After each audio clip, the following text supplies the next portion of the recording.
Fala aí pessoal, tranquilo. Então, queria falar sobre essa questão do Decotelli, né? Eu fiz um history ontem com uma série de vídeos falando sobre o assunto e tudo mais.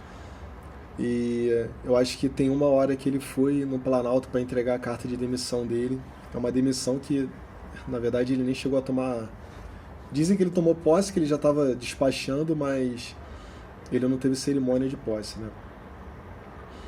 Eu acho que assim, é, primeiro eu acho que ele errou se ele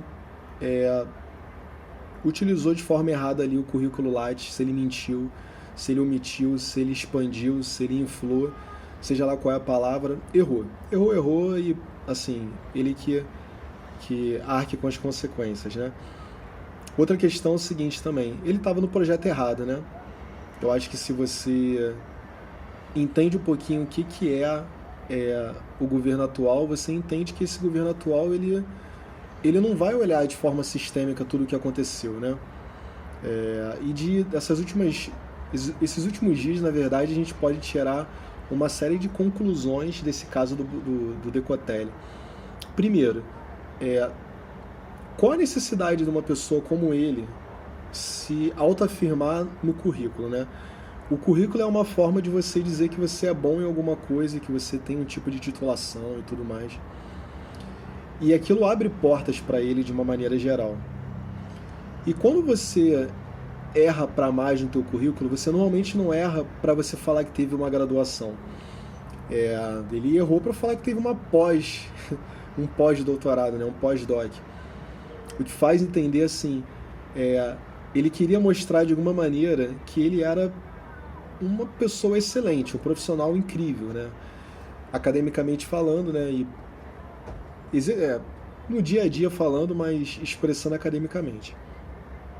Por que ele tem que fazer isso, né? Por que a gente, como profissional preto, a gente tem que se mostrar ser 3, 4, 5 vezes melhor do que a média da população? Porque é só dessa maneira que a gente é visto, né? Só dessa maneira que a sociedade ela vê valor na gente.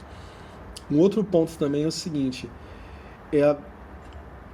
não teria necessidade de você fazer isso para você assumir um cargo no MEC, né?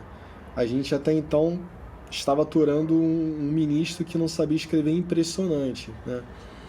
Estava aturando um ministro que qualquer pessoa com um mínimo de decência que tocasse os projetos do MEC teria feito um trabalho melhor do que o ministro anterior. Então eu acho que não teria necessidade nenhuma, né? Mas eu acho que ele foi um pouco jogado na fogueira, porque ele foi apresentado como se fosse o gênio da raça. E quando você é apresentado, as pessoas querem provar realmente se você é aquilo que você disse que era, né? Eu acho que inicialmente não veio da parte dele essa intenção de dizer que ele tinha aquilo e aquilo outro. Só que quando você se torna uma pessoa pública, você bota a bunda na janela, e quando você bota a bunda na janela, você está aí passível a passar por todo o escrutínio possível. Eu vejo isso tudo com muita tristeza, né? Porque hoje você vê uma extrema direita da população achincalhando o cara, você vê parte da esquerda, né? Parte da população de ideologia esquerda pegando esse problema, né? Essa situação que teve e achincalhando também o cara, e você vê uma pequena parte da comunidade preta que ainda consegue entender todas as questões sistêmicas que estão envolvidas nessa questão do Decotelli, né? Hoje todo mundo está contra o cara. O governo está contra porque o governo não vai bancar mais essa crise. As instituições foram contra, a sociedade foi contra, e agora o cara saiu como mentiroso. A reflexão que eu quero trazer para você hoje é o seguinte: tá errado, ele vai pagar, beleza? Não deveria ter feito isso que ele fez. Mas por que a gente não tratou com a mesma proporção quando o Witzel falou que tinha um pós-doc que não tinha, em Harvard? Por que a gente não tratou com a mesma proporção quando o Ricardo Salles disse que tinha um mestrado em Yale e não tinha? Quando a Damares disse que tinha 2 mestrados e não tinha? Por que essas pessoas não saíram no governo? Por que essas pessoas não foram queimadas em praça pública? Porque a gente ainda tem uma ideia do corpo negro ele ser um corpo descartável, né? E então, assim, foi só uma mentirinha. Foi só uma mentirinha. Quando você compara o caso do Decotelli e até o caso da professora Joana Dark no ano passado, quando descobriram que ela não tinha feito um pós-doc também, ela foi totalmente massacrada na mídia. Totalmente massacrada. Por quê?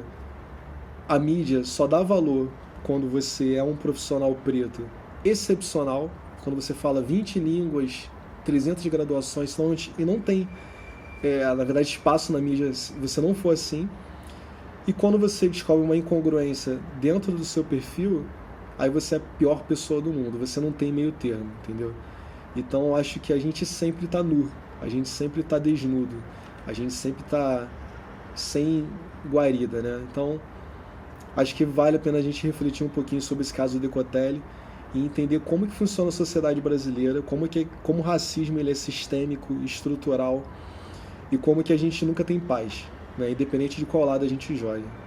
Então a ideia era essa, para a gente refletir um pouco e para a gente também não cair em hipocrisia, né? Não cair em um falso julgamento, entender um pouco de uma maneira mais sistêmica como é que as coisas acontecem.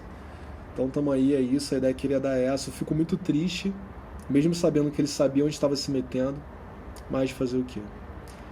Um abraço.